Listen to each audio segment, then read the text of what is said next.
Skip it up and that up. Steam machines are everywhere. Gabe Newell has great hair. We frolic naked at the fair. Steam machines are everywhere. Don't ask questions. Just roll with it. Just let it flow. Anyway, what's going on, guys? Rich at Review Tech USA. It's 2 in the morning and I'm making videos now because I've had an insane day. But Valve unveiled 13 Steam machines at CES, and I want to talk about them because I have a lot to say. So I'm going to go over this very vague specs of all of them because no one was really straight up about what they're putting inside of them or what the pricing was. It was like, come on, man, you're just showing us a box and you're not telling us what's in it. But anyway, the first one, probably the most vague too, was Alienware. They didn't give away any specs at all. The one thing they did say is that it was going to be competitively priced with the Xbox One and PS4. And like the Xbox One, it's going to have an HDMI in and out. So I guess they're going to try to do the whole TV integration thing, which I really think in 2014 is kind of pointless. But hey, you know, if you watch TV, maybe that'll give you an erection. Now all these other ones, there's 13 of them total, man. Damn. There's the alternate, which is going to go for $13.39. That pricing, I don't get it. The CPU is a Core i5 in this one, a 4570. The graphics is Gigabyte GTX 760. And they're giving you 16 gigabytes of RAM and 1 terabyte of storage. $13.39, oh, it's a lot for that, especially with the mid-range graphics card.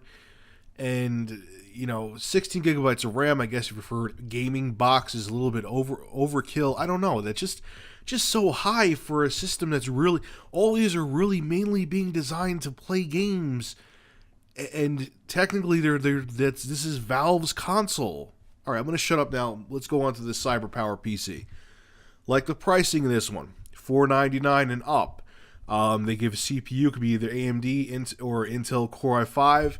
Graphics, entry level is AMD Radeon R9 270, which for entry level is an amazing graphics card. And the NVIDIA GTX 760, which isn't that much of a leap from there. I guess that's their higher end offering. It's going to have 8 gigabytes of RAM. I'm sure that's flexible as well. And 500 gigabytes of storage. Now, like I said in my other video yesterday, if this has the AMD quad-core 750K, which basically is like their APUs, except they just get rid of the graphics, that's a great quad-core chip for gaming. It's fantastic. And if you have the AMD Radeon R9 270, 8 gigs of RAM and 500 gigs of storage, and it's $499, that's a good deal. Now, that is a good Steam machine. I think that should be the only Steam machine, but anyway, we'll talk about that again in a minute. Digital Storm Bolt 2. What was with the prices? $25.84. The CPU in this one is the Intel Core i7 4770K. Graphics is along with the Titan, even though I think really the Titan's irrelevant now. The Titan was a retarded. I mean, the 780 before the 780 Ti was competing with the Titan. I don't know. Anyway, what am I talking about? Graphics in this one. GTX 780 Ti. The RAM is 16 gigabytes. Storage, you're going to have a 1 terabyte hard drive for the storing the games. And they're going to give you a 120 gigabyte SSD. This one is also a facepalm. The Gigabyte Bricks Pro. It's small and useless. It's going to have the Intel Core i7 4770R. The graphics, you ready for this one? That was the worst drum roll ever. Is the Intel Iris Pro 5200. Yep, integrated graphics, folks. Get ready to play those games at the lowest settings possible and having games not work. Now, they're saying RAM 2 times 4 gigabytes. I'm guessing either 8 gigabytes or two gig sticks. And storage is 1 terabyte of SATA, 6 gigabits per second, whatever. Now, I know they were trying to do the whole thing where you could have a Steam box stream from another PC. Like if you have a gaming PC, you could stream it to the Steam box. But then what the hell do you need a Steam box for? Like, really? Like, you're going to... And then, no offense, if you're going to stream, wouldn't you want to get it? I mean, how much of this thing's like $700? Especially if you have an NVIDIA card, at least. Get the Shield. Why would you get this? Moving right along. The Falcon Northwest Tiki. It's a Falcon Northwest Tiki. Goes from $17.99 up to $6,000. CPU. Obviously, you're going to have probably 40 different options for the processor. Graphics. NVIDIA GeForce GTX Titan. Really? That's all your... whatever. Like I said, take this with a grain of salt. Maybe that is all they're offering. Every single one will have a Titan. But I highly doubt someone's going to get a graphics card with a Titan with like a Core i3 in there. RAM, 8 to 16 gigs. Storage, up to 6 terabytes. So if you want to, work with the NSA, you can bring your Falcon Northwest Tiki there and store data with them. Which, 6 terabytes? Oh, actually, I have 6 terabytes, but I do video. So maybe, whatever. Moving on. Man, I'm rambling. It's 2 in the morning. Forgive me, folks. iBuyPower. This one is the one I really have my eye on because I think for this one and the Cyber Power, I should say, because this for price for performance is pretty damn good. It's in the same range as the Xbox One and PS4, and you're getting a lot of performance. So anyway, the entry level CPU quad-core AMD or Intel, graphics Radeon GCM graphics. Even though I just had an article yesterday that said there would be a AMD R9 270 in there, which either one is fine. RAM, 8 gigabytes, storage, 500 gigabytes plus. So obviously, again, they're letting you customize it. Moving on. Material.net. Never heard of this company before. They're going for close to $1,100 for their Steam box, even though it looks like a safe you would put your money in. The CPU, Intel Core i5 4440. Graphics, MSI GeForce GTX 760. RAM, 8 gigabytes, and storage, 8 gigabytes plus 1 terabyte solid state hybrid drive. So basically, it's kind of what I have. It does solid state hybrid drives.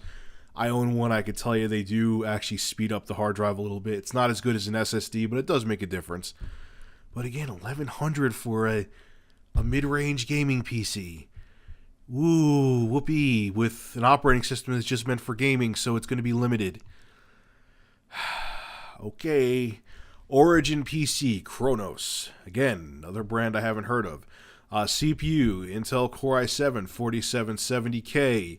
Graphics, 6 gigabyte NVIDIA GeForce GTX Titans. Oh, for Christ's sake, really? RAM, it's up to you.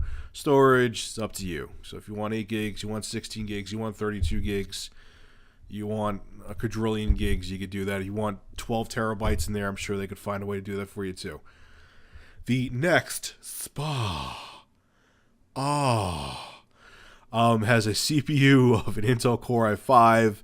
Again, take this all with a grain of salt because this could all change. The graphics, again, the NVIDIA GT 760, RAM 8 gigabytes, storage a terabyte. Probably going to be overpriced. This one is overpriced. The Scan-NC10 is going for $1,100. Let's say I'm going to add $10 to that. CPU. Basically what they did is they took. I read more on this too, especially this one. It's a gaming laptop in a box that looks like the Wii U. Is what they did, and they got rid of the screen, and it just has the guts of a gaming laptop. It's really with an Intel Core i3 4000M, which is really anemic. The graphics, which it's a good mobile graphics chip. I know because I have the Asus laptop, the NVIDIA GeForce GTX 765M. Could definitely play all the current games at pretty good settings. I know, like I said, I've personally used it. RAM 8 gigabytes, storage 500 gigabytes. They're asking $1,100 though. Hey, you know what? Scan whatever your actual brand name is for another $125. You could go out and buy my laptop and game on it and actually have a full-fledged laptop. You're overpriced as well. Moving on. The Webholland. Like the way it looks. I'm showing you the picture right now. So they have it in a, what case is it? Bitphoenix case right there. $14.99. Again, Intel Core i7 4771. Graphics in there, NVIDIA GTX 780. 16 gigabytes of RAM, 1 terabyte of storage. Again, if you're going to spend that much money, build a PC and you could do more with it, or I don't know. Anyway, Zotac. Looks like a router from 2006. $599 CPU, Intel Core, whatever the hell you want to be determined. NVIDIA GeForce GTX, whatever the hell you want to be determined. RAM to be determined, storage to be determined. But at least you see the plastic and the antennas. Okay, so I think if you followed me long enough, or even hell since yesterday, since I just talked about these yesterday, you know what I'm going to say. I think this is a mess. The whole thing with the Steam Machine and SteamOS is it was supposed to make PC gaming simpler, make it more like a console experience where you have one box, you put it in your living room, and you play games. With all of these different boxes, with all these different Steam machines, with all these different configurations, you're pretty much killing the exact reason why Steam machines need to exist. So I'm just I really, really think I wish, and I've talked to other people and they agree with me too, they should have had one Steam machine, like the iBuyPower one, like I said yesterday, for $499. You throw that onto the market, you have one piece of hardware with the exact same specifications. You want to have Steam, okay, Valve, you want to have 20 different manufacturers, make it fine, but they all should have the same hardware, same CPU, GPU, so on and so forth, so people aren't confused, okay? And yeah, still make it PC or hardware. So if someone wants to go in there and they personally want to change the graphics card or change the processor, they can. But at least the consumer knows what they're getting. They're not going to be confused. Hell, I'm scratching my head at this and I build my PCs. But because you're trying to bring over the console consumer. And they're going to look at this and be like, where the fuck do I even begin? There's one for $6,000. There's one for $500. There's one for $2,000. Like, where do I even start? So to me, it's just kind of like you're shooting yourselves in the foot with this, because the whole reason that you're bringing out the Steam Machine, you're going against that concept by making it so confusing for the general consumer. Me, I'm already good. I'm probably going to get like the iBuyPower one to review it, but I don't need a Steam Machine, or I won't get as confused by this. The general consumer they're going to get intimidated by this. Now, the Steam Machine still may do well, but I think you could have done even better if you had one piece of hardware that the consumer could just go out to buy. They know, okay, it's going to play all the games just as good as every other Steam Machine, just like everyone knows that if you have a PS4, your PS4 is going to play Battlefield 4 just as good as the guy in Europe, because they all have the same hardware. I don't know, man. It'll be interesting to see how it does. I mean, it still may do very well, but I'm just saying it could have done even better if you just narrowed down the hardware. It would have been less confusing for the consumer, and developers, like I've said in my other video, I'll stop rambling after this. You could have had it be like a console, because you only had that one piece of hardware for $499, and developers would know, okay, they all have R9 270s in them, at least if it hasn't been tinkered with. They all have an AMD 750K CPU. Let's make this special, even though it's still a PC game, let's make this special Steam Machine setting that'll be optimized to work with the Steam Machine hardware, because all the Steam Machines are the same, but you didn't do that. And I feel like you just shot yourself in the foot. You're kind of like negating the whole reason to come out with Steam Machines. But anyway, I'll be interested to see how it does. I wish the Steam Machine concept well. I hope it sells tons of units. Anyway, folks, make sure to rate, comment, favorite, and subscribe. And as always, thank you for supporting Review Tech USA. Have a good one.